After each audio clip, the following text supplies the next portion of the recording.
interesting person. And not a debate, really, because I think we see eye to eye on most things. But you guys know who I am, and so I don't think there's really a big point in my explaining to you who I am.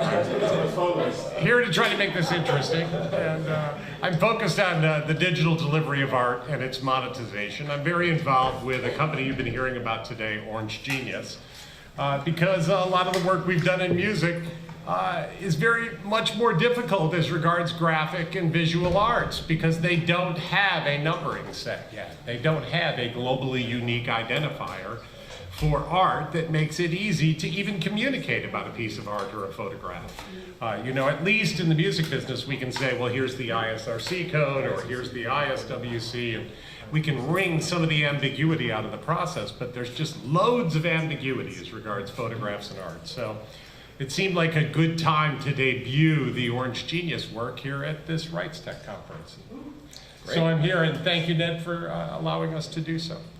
As Ned said, I'm Lance Koonce. I'm with Davis Wright Tremaine here in New York. My background is I started many years ago in book publishing. I had a very short stint on Capitol Hill as a speechwriter, which may have, kind of glad I got out of that business as well.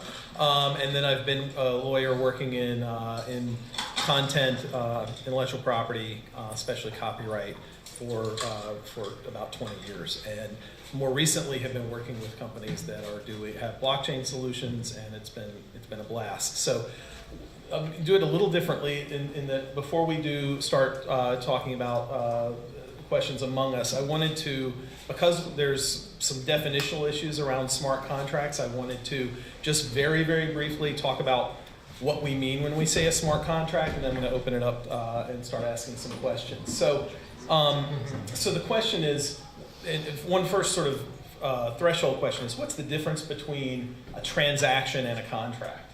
A working definition of a transaction might be the exchange of value between two or more parties. Unless that transaction is simultaneous, there's always an element of promise there. There's always something that's going to happen in the future.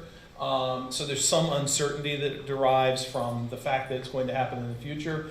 If there's no enforcement mechanism to a transaction then the parties might agree on, then you're just betting on compliance. It's not something that's enforceable. So enforcement can be laws, it can be damage to your reputation, it can be some guy named Knuckles who's going to come find you if you don't comply. And the law requires that before we enforce something as a contract, that there's proof that the parties agreed to something. So in legal terms, that's offer and acceptance, and that there's mutual agreement between the parties. So depending on the complexity of the arrangement and the length of the time involved, we put these agreements down in writing usually, and that's how we prove that the parties agreed to something, and then the legal enforcement mechanisms can come into play. So is a smart contract a transaction or a contract? And that's where we get to the definitional question. So should we define it as complex transactional structures that live on a network of some sort of built into code with nothing more?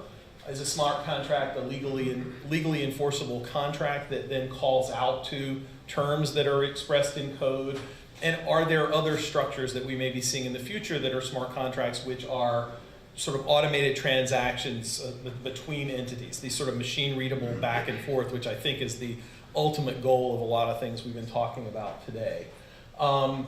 So it's helpful to think about the two ends of the spectrum, the everything lives on code versus there being a written contract that sort of calls out to code.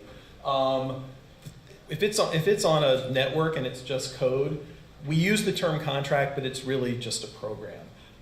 When they reside on a blockchain, you get these extra benefits of having it all existing on code.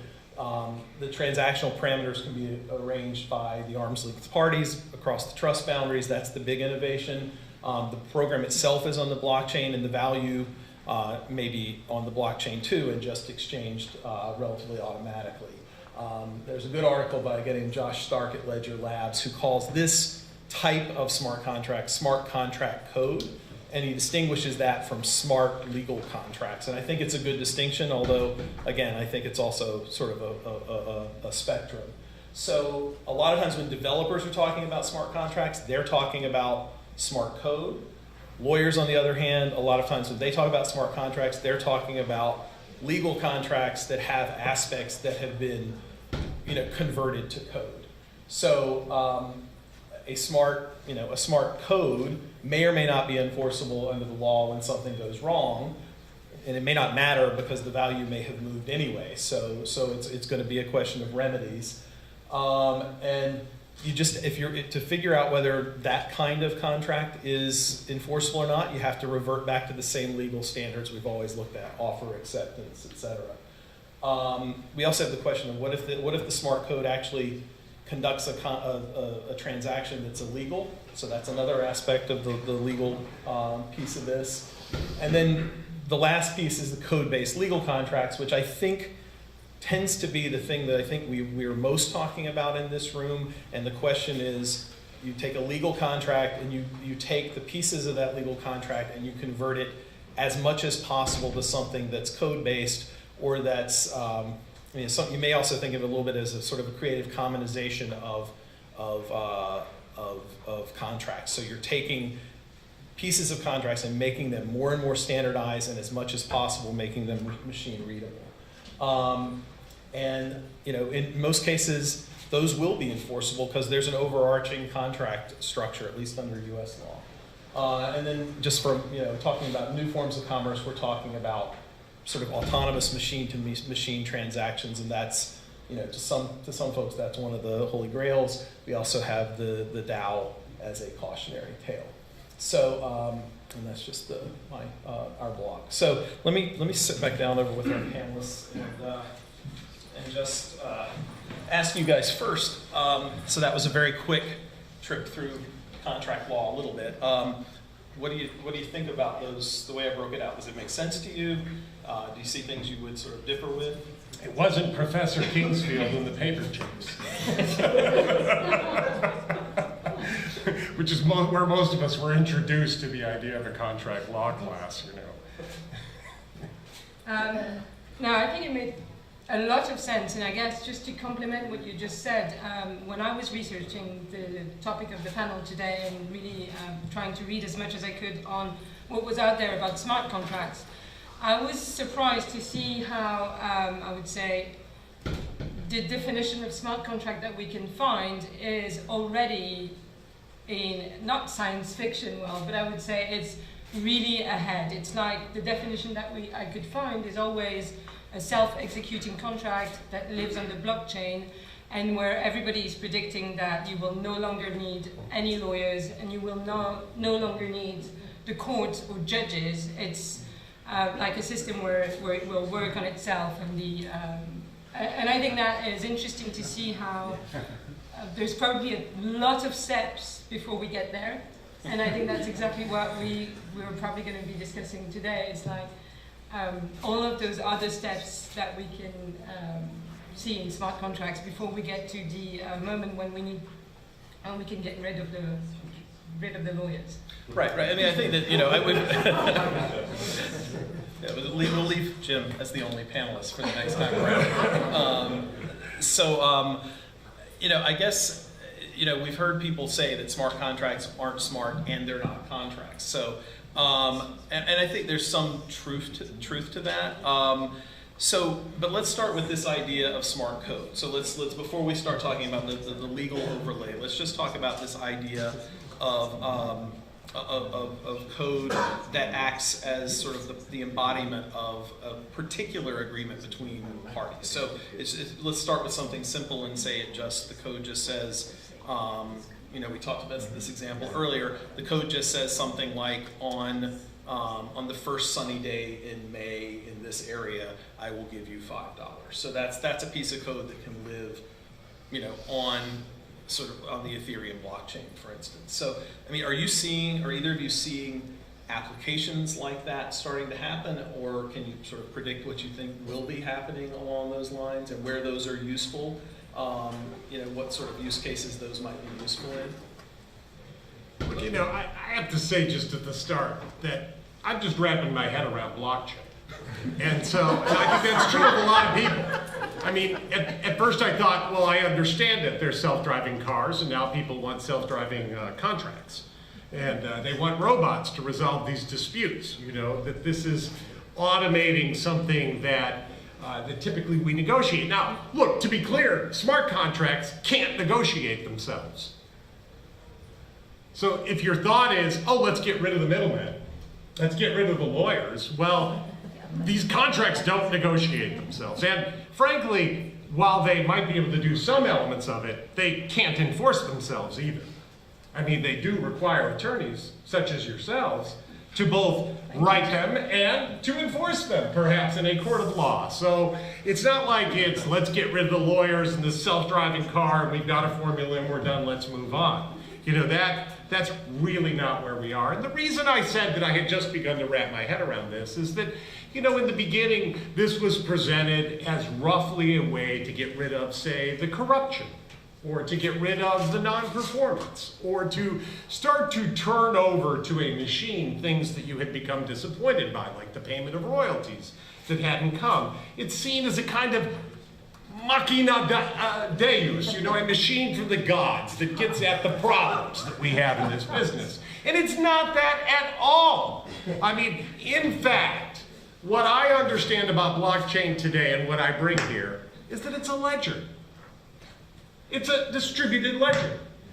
It's not all that unlike a RAID drive, a redundant array of inexpensive devices. You have a lot of computers that are running this distributed ledger system, and the disappearance of any one of them doesn't cost the system any data.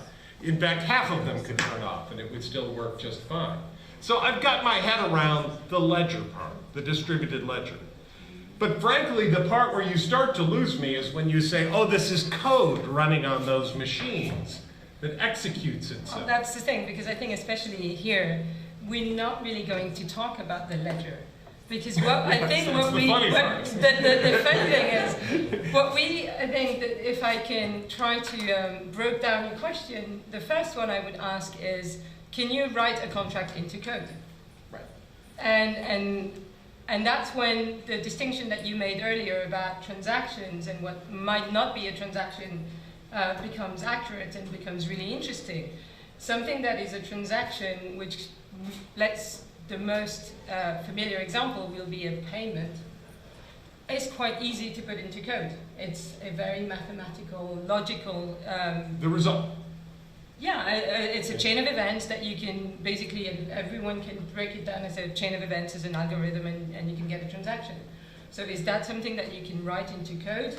Probably yes. And is it easy to do? Probably yes. I'm not a coder, but I would imagine it is. Which part? The transaction. The result. The payment. So the payment is something that you can translate into code. So let me ask you this, as a lawyer.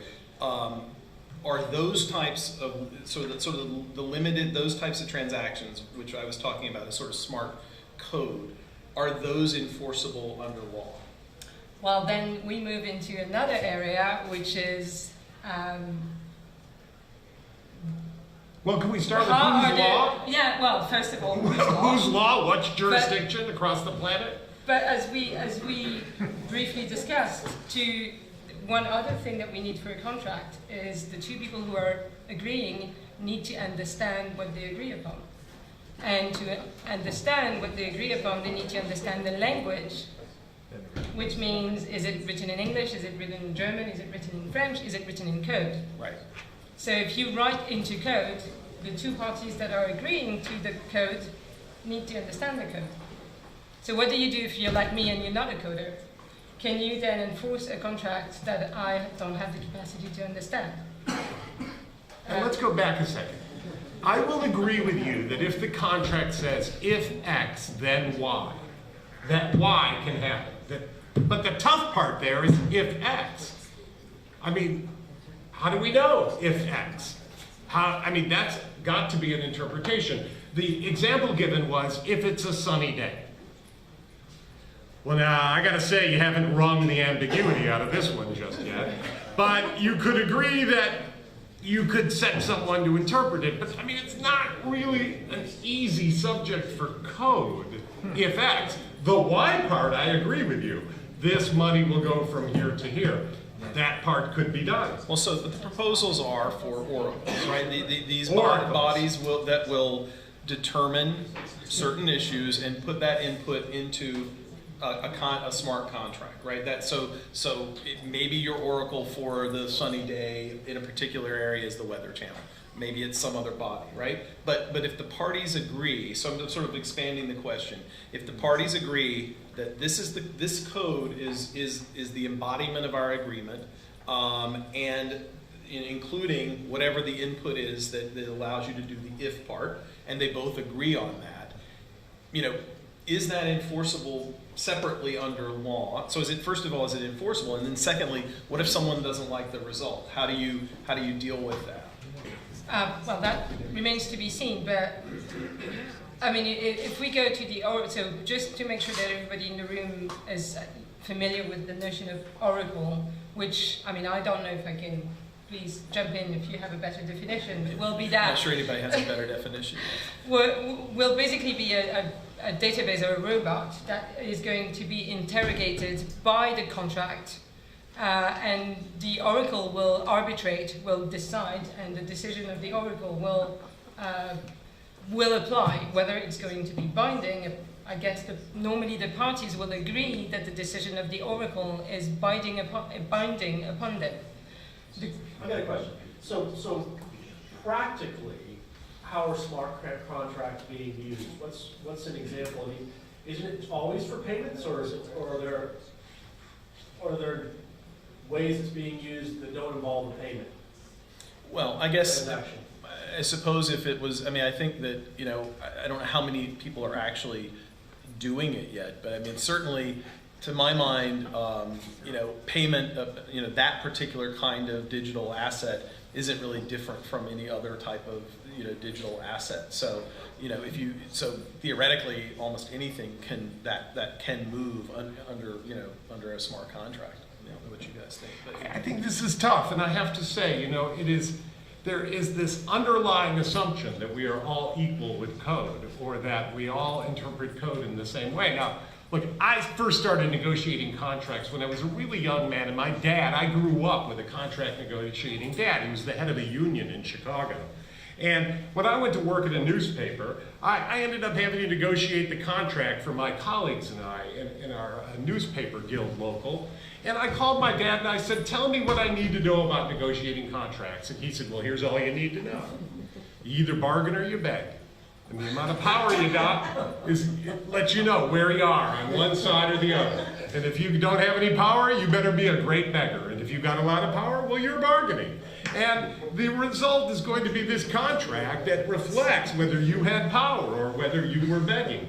And this code notion, I think, suggests that things are maybe more cut and dried, that they are zeros or ones. That, and I buy that, there's an aspiration there, but I just think it ignores the reality of contract negotiations as I've experienced them in my life. Yeah, and if I can jump in here. So your first question was, have we seen smart contracts? I haven't yet.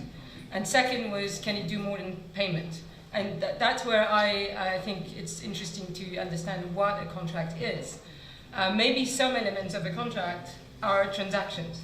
So payment is an example, but auditing can easily be broken down to a transaction probably. Some elements of a contract can be automated quite easily because like a certain type of event will trigger a certain reaction and the parties agree to that with not a lot of difficulty. When it gets more complicated is when you have to agree on things that are not black and white or where the response is not yes or no. And in my experience, a contract, it's a set of compromises. So you will have 20 points that you will want to negotiate, and you will negotiate with the opposing lawyer, and you will add some language that you feel comfortable with, and the lawyer on the other side of the table will say, okay, I can live with that, but if you give me that. And then we agree on all of those items, and it's a compromise. But most of the time, I see this in a certain way, and the other party will see it in another way. We both interpret it differently, and we will never know which interpretation is the good one, because we might never litigate any of those points. But it allows us to sign and get on with business. And how do you set that into code?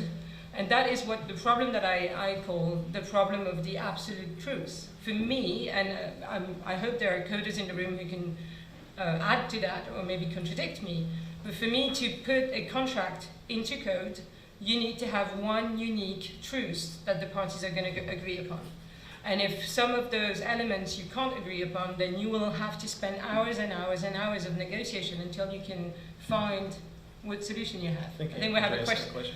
I'm not sure that you need to have one line of truth there. I think just like in human negotiations, when you say, okay, I'll give you this language if you can agree to that, you are ascribing a value to your list of demands. You are saying, okay, I value this higher than that, and so this is okay for me. And the other side is doing the same thing in their head, or perhaps retreating back to internal conversations and then coming back to the negotiating table. And if you have code that on both sides basically says, okay, I must end up with a value greater than whatever the number is, as I ascribe value to these individual items, then the code can certainly try to find a balance that matches both. Well, let me give you an example. How do you code something in a contract about fair use? Because what is fair use? How do you define it? How do you know this is going to be fair use or not? Those notions, I'm not an American US lawyer, so obviously I'm talking under the control of Lance here. I think there's a wide range of fair use that is generally agreed upon, and that you can code. Perhaps, but that's never going to be totally 100% exact. But So, how do you account for fair use in a non-coded contract? Well, It's not usually written into the contract there, right? At It's just least something that you you can- argue as a Very defense. fact-specific, case-by-case. But I think the point is that there are, what you're saying is there are complex legal concepts that may never be able to be broken down into code. It remains to be seen. Maybe they can be. I think that the prior panel, one of the things that the panelists were talking about was the fact that we've got, for instance, this long tail of unlocked content that's created by many people in the world who don't see any sort of value from that content. And you were talking about tools that you'd provide for people, and those tools ultimately have to be some form of smart contract, right? But what you're doing is you're never going to get to 100% in terms of being able to figure out what everybody wants in a contract, but especially when you're talking about a platform and many millions of users. That's why I said it's sort of the Creative Commons-ization of the world. You're going to pick 3 or 4 templates, and you're going to say, I can code that. And so if you're willing to take from this menu of options, 3 or 4, then take it. And if not, we probably can't do business. That's very different, I think. And I think sometimes there's a disconnect because we talk about those situations, but then we're also talking about things like, an artist like the Rolling Stones negotiating with someone trying to negotiate for a sync license for use of the song. Those types of negotiations, maybe we will get there, and maybe there will be machine readable aspects, and maybe someone who's got a song, says, if you're willing to pay me $10 million for 20 seconds of use, I could care less what the rest of the terms say. And on Andreas's example, that's where the balance sheet would say we can enter into a contract like that. Here's what I like about smart contracts, is that they push us towards a kind of transparency or granularity, that so long as we're working towards that, then good is going to happen. Like, I'll give you an example. We're in an industry where, we do try to get people to use globally unique identifiers, and if they did use them all the time, this would be more feasible. But where people report, say, artist name and song title as being, say, the composer's name, Bach or Beethoven, instead of the orchestra or the person who conducted it. We have so much ambiguity in our reporting today that it would be very difficult for me to see the front end of a smart contract properly populated. So let's say we were in a negotiation and you said, Jim, every time that song is used, I want my client to receive a dime. And I'd say, look, I understand how we get your client the dime, but the tough part here is knowing each time your client's song is used. Because we're in a world where people don't report the use of music without ambiguity yet. So what I like is the drive towards wringing as much ambiguity as possible out of the system. That's I think, fantastic. But then the question is that going to enable business, or at least during the first years, is it going to slow down business? Because we will have to go to the granularity of every thing that is written down. There will be no business with smart contracts until we wring the ambiguity out of the system of reporting. Well, then because the front end, the if, it can't be possibly satisfied with granularity absent the reporting parties doing so without ambiguity. And so I think that part is good. I think we're definitely driving towards something. I'll tell you the bottom line that I have is that, and this has been true ever since I've been in this business, which is that I see this business at its best as inherently anarchistic. It's what I love about the arts and music, is the anarchy that they have. It's what we all admire about them, is that all throughout our daily lives, people are trying to bring granularity and precision, and when we're done with work, we can let go. And how do we do it? With the arts. And the arts are best practiced with just really letting go. And so the tough part is that here's an industry that embraces anarchy and adores it, and we're trying to break it down into this robotic machine. And I think that's trouble in an industry that really should be inherently anarchistic. Did you have a... And it's fast. Yeah, I think it was related to the logic. Yeah, I mean, it really comes down to when you're negotiating a contract, if you break down the logical decisions that make you decide one thing versus another, you can set the parameters that will allow the software to make those decisions for you. In the case of my platform, for example, I'm looking to automate low margin things, right? So low margin contracts that you don't want to have to review every contract every time because it's always the same thing. There's no reason why I have to sit there and read and approve each one. So I can come up with the logic that says, if advance is greater than this, then approve. If advance is below this, reject. So you're not wasting time and you're automating processes that allow you to scale your operations or the day-to-day things that you do all the time. So I don't think it has to have that level of complexity. It could be a simple, much more simple decision that needs to be made automatically.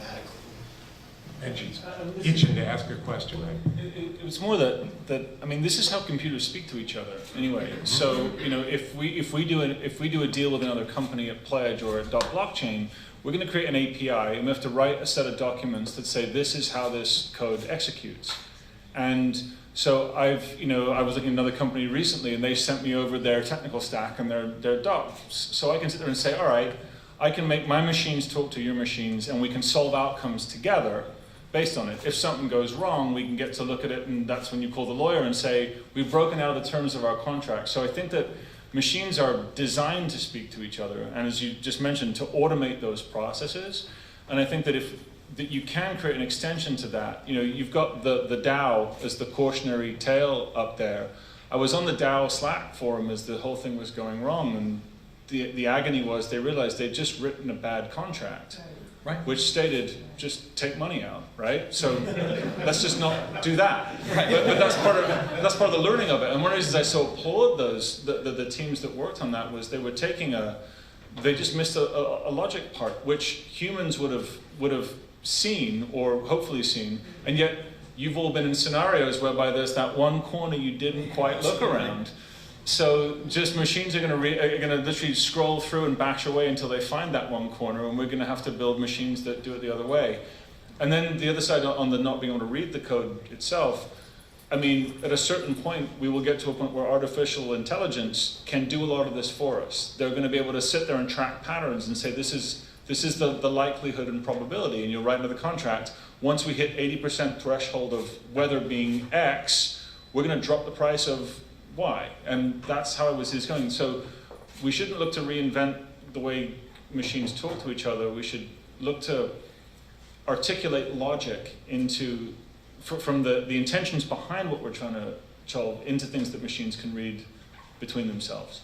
No, and I have to say, I think that the DAO experiment is unfortunate in the sense only of the scale of the money involved, because as an experiment, I think it's fascinating. I just don't, personally, I hope that it's not, the regulators don't step in and do something about it, because I think that would be unfortunate for this situation. But in some ways, you can look at it and say, yes, there was a bug, yes, there was a problem, yes, there was a hack, but the sort of transparency of that system allowed it to be found and seen and people to deal with it in a way that if that happened internally at a corporation, you might not know about it, the shareholders might not know about it forever and ever. So there's the sort of transparency aspect of these, even the more complicated smart contract, because that is what the DAO was. It's a very complicated smart contract. I mean, and not even as complicated as we're going to see. But I mean, have you followed the DAO at all? Do you have thoughts on on how you think that fits in here, or because I don't want to speak for everyone. So, do I have thoughts? I mean, my thought is more that again, it's an experiment, and I think there's a lot to learn from what happened during that experiment. I think where I come from on the topic of smart contracts is that I think that before people will really trust their contracts and to run on the blockchain or on a application that sits on the blockchain, such as Ethereum. Before that, we need to educate a whole generation of lawyers and of users to translate contracts into code. So I think, for me, the first step is machine-readable contracts. And then once we get that, and then once people are used to translate contracts into code, then we can move on to putting them onto the blockchain and having them kind of automated. But I think that is, again, a very good experiment, but I don't believe that we're going to see that going mainstream anytime soon, at least if we don't... Not sure we can stop it. Now that's where I differ. It's going to keep happening. That's where I differ. I make them readable by humans first. Well, that's already... I mean, I haven't seen contracts in this industry that I think humans understand. I do understand that the lawyers understand, and they will go, oh, this evolved that way or this way, but I don't know many people who read them and say, I understand this in its entirety, and I think... by the way, I negotiated contracts too. I mean, I understood all these obscure provisions. I lived with them. I had to study them for years. I understood why they were there. But here's the weird thing. We put things in contracts that we didn't even enforce. But I mean, and we knew we weren't going to. We put them in there, even though we knew they were against the law. And yet why? It was just a power thing. I mean, look, for example, the Supreme Court made mandatory union membership illegal many years ago, many decades ago. And yet you'll find tons of contracts that say everyone has to be a union member. And why? Because one side doesn't want to give it up. And the other says, oh, you know what? We understand the interpretation under the law. But humans who read the contract don't understand that the parties knew that they would never enforce that provision because it had been made illegal 40, 50 years earlier. And so here we are discussing taking contracts to a point where only coders can read them before we can read them. And I have to say, that's a tough thing for me, but there's a lot of questions and I'm happy. You need a forbearance algorithm. Pardon me? A forbearance algorithm. Full bearing. Forbearance algorithm, yeah. Sorry, Ed. Yeah, so I was going to say that you're actually, I think you're wrong that contracts can be put into a schema. Oh, sorry. What's happening now is that there's a ton of companies that are putting their every grant of rights, territory, channel, device, platform into a schema. It's not code, that's just a misnomer. It's a schema with a vocabulary.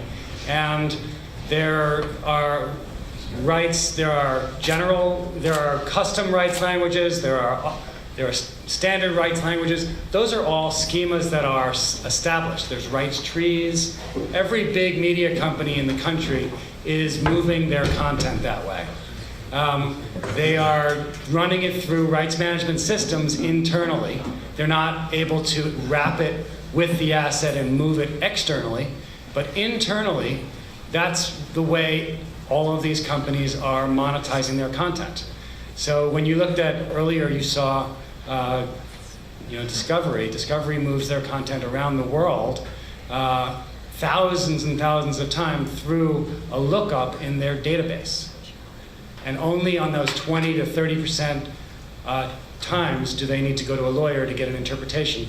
And you're not looking at union clauses, you're looking at the grant of rights clause, you're looking at territory, you're looking at term. There's not that many clauses in what would otherwise be a 30-page contract that are actually needed to get into a rights system. So I just thought I'd add that. Benji, did you have a last question? No. Oh. Yeah, hundreds of them.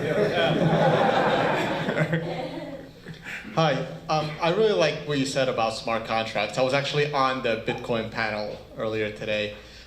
So the way I'm looking at smart contracts, because I'm also in the Bitcoin space, is people need to have very clear definitions of them, because there are smart contracts which will just execute code, but then you have smart contracts which are decentralized, which is what Ethereum was trying to bring us. And that raises a question which I also raised on the panel. Why do you need to decentralize a contract? What efficiency does that bring? And then on top of that, we had something like the DAO, which was a decentralized Turing-complete smart contract. And you can also get into, do we need Turing-complete? Do we need code that writes contracts on top of contracts, which is how the DAO got hacked to begin with because of the Turing-complete feature, which was actually very predictable. Several of us made videos on it before it happened. So if you can break that down, like where some make sense versus others? Look, I think that's a good comment, because I'll say this. I know I've come across as very skeptical, and yet at the same time, I do think there's hope. For example, I think you could execute easily an agreement that said, for each dollar that comes in for this thing, send a dime to each of the following 10 accounts. I do see that this can be done, but where I think it's tough is where we let go of, say, value judgments or even quantitative judgments. How many of this sold? Well, what do we mean by sold, and whose report of sold works? And what does that mean? And do we even really track sales with specificity? These are the parts where I think it starts to be difficult. And so, yes, I love the tension this brings. It forces us to wring ambiguity out of the system. And that may well happen long after I'm dead. I believe that. And I think we should start now to wring the ambiguity out. And so I favor this. I think you're doing a great service at your law firm to focus on this, and you, Sophie, too, because I think it leads us to a better thing. But I also think that we should not expect robots, even bad robots, to be helpful to us in this particular process of carrying out our business affairs and our human.